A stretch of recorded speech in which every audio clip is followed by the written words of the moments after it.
Hello everyone, I'm John and this is Just A GearHead.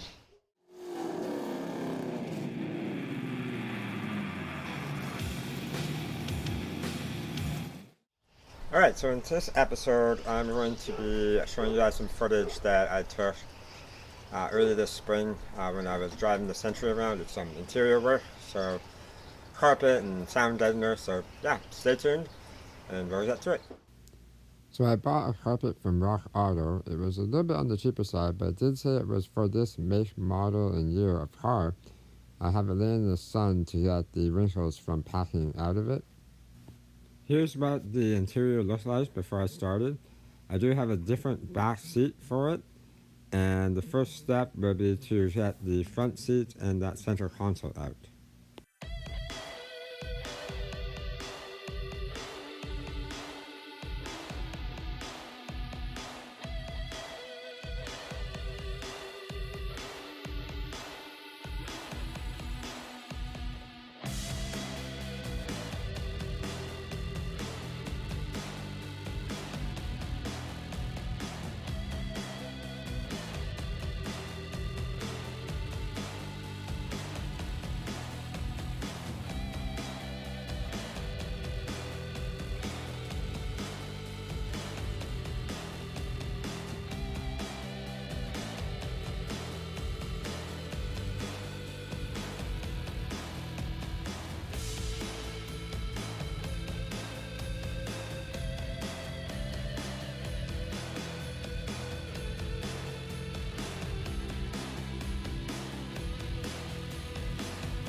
The bolts for the rear seat back were giving me some trouble, but I managed to get it out finally. So then I decided that I should dye the rear package tray black, just so it looks a little nicer.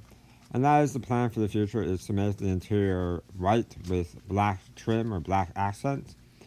So I figured it'd be a good time to do that since the seat was already out.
Next, I decided to get rid of some old speaker wires that were still kicking around and give the floor a quick vacuum out.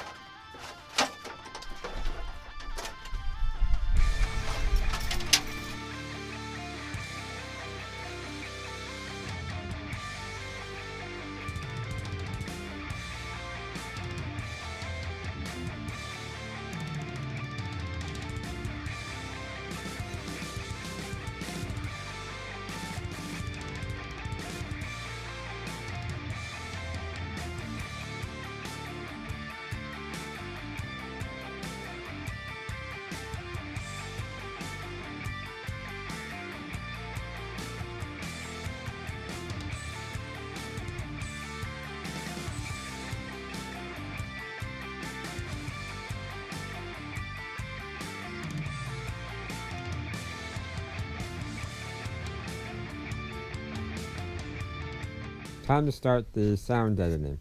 I decided to go with Kilmat again. I used it on the Ranchero. It's pretty easy to install and it's fairly reasonably priced. I just got it off of Amazon. The only thing you really need to install it is a box of Kilmat, a roller, and a knife to cut it to size. This box did the entire floor of the Century, the ceiling of the Century, and I had a little bit left over which I had thrown on the roof of the Ranchero because I didn't have any on that one.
Here's what it looks like after the Kilmat has been uninstalled.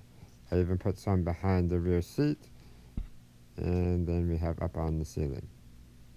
Should quiet things down quite a bit. Here's what the rear package tray looked like after the dye had dried. Looks pretty good, a lot better than it used to. Next, I had to remove the sill plates from the door openings of the car.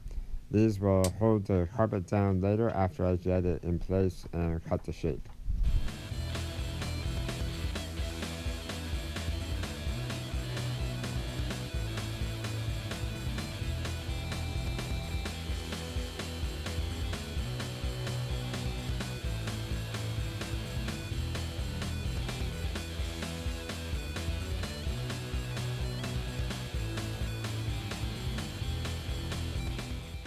Now I get the carpet placed into the interior of the car, and then I started shifting it around and cutting it out for the shifter, trying to get it all nicely lined up.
Here's what it looks like with the carpet laid in place after I cut it out for the shifter. It's just being held in place with the sill plates and the seat belts at the moment. Here's the rear seat I had bought for the car. It turns out it was actually for a 73 or 74 Buick Century, so it doesn't quite fit. I couldn't use the stock side panels. I'll have to do something about that later. I actually got that seat from Dean over at Cold War Motors. I did get a pair of front seats as well, but they needed to be worked on before I can use them. Here's what the car looks like with the front seats in. It looks pretty great with the black carpet, makes it look a lot sharper. Now I just gotta do the rest of the interior. The rear seat came up pretty nice. Talina had scrubbed that down to make it nice and clean. I will have to do something about those two rear side panels. Alright, so this is around this is now, the present, I guess. So after driving the car around for a bit, you can see the carpet start to pull back from the sill plate. This carpet didn't have any extra on the sides. It was pretty much just barely cut to fit. I don't think I have any like spots where it's bunched up anywhere in the middle or anything. And it has the same thing starting on the driver's side. You can kind of see a little down there. So I don't know, normally when I got carpets before, they always had a little bit extra. This one did. So what I think I'm going to do is I'm just going to use a little Gorilla tape and tape it. I'm going to take the sills off, take some Gorilla tape, try to pull it as far over as I can, tape it in place, and put the sill back on.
It's not perfect, but it looks better. Now you can't see the old blue paint showing through. So what I did was I put one piece of Gorilla Tape upside down and stuck it to the carpet. And then I put the side part on top of the carpet and pulled it this way. So the carpet's kind of squished between two layers of Gorilla Tape. So hopefully that'll hold in place. Maybe down the road eventually when I do the interior properly, I'll let this redone, but who knows if that'll ever happen. But anyways, so now the driver's side. The driver's side is done. As you can see, it's a little thinner. The tape reveal is a little thinner on this side. That's because the carpet was a little bit more this way, I think. But the cut on the edge of the carpet was really wavy. It wasn't like a nice line. So I don't know if I just got a bad cut or if it was just a cheap carpet, but I don't know. But there it is, it's done. I don't think it's going to be too noticeable. Looks okay to me. But anyways, so yeah. Alright, so the next episode of Just A GearHead, we're going to start tearing into the Century's motor or engine. It has developed a whole bunch of oil leaks, and we need to deal with those. And there's a few other issues and some improvements I want to do, so we're going to start on those in the next episode. So yeah, come back. But thank you for watching. Please comment, like, subscribe. I appreciate it when you guys do those things. Let me know what you think. But anyways, thanks again, and we'll see you next time.